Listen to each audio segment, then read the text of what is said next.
Series of videos has helped to put into context the environments from which a lot of these immigrant families came and the environment in which they were now living and the differences therein.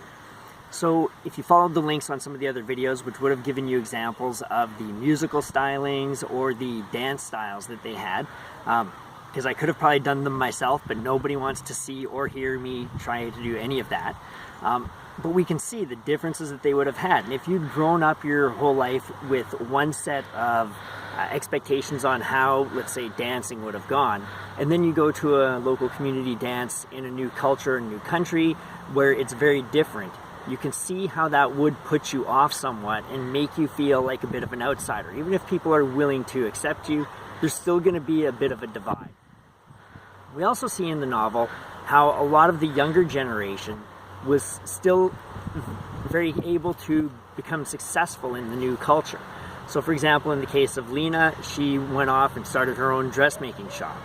Tiny moved to Seattle and started a hotel and ultimately ended up going to Alaska during the gold rush and becoming fairly wealthy from doing so. And though these are obviously fictional characters, we can still see them as somewhat analogous to people that might have come over at the time and use the opportunities presented to further themselves and their families.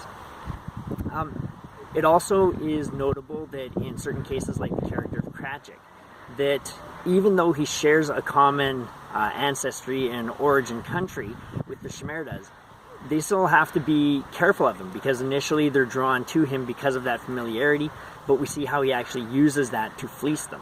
So despite that commonality of culture, we still see that it can be used in a negative way with that association.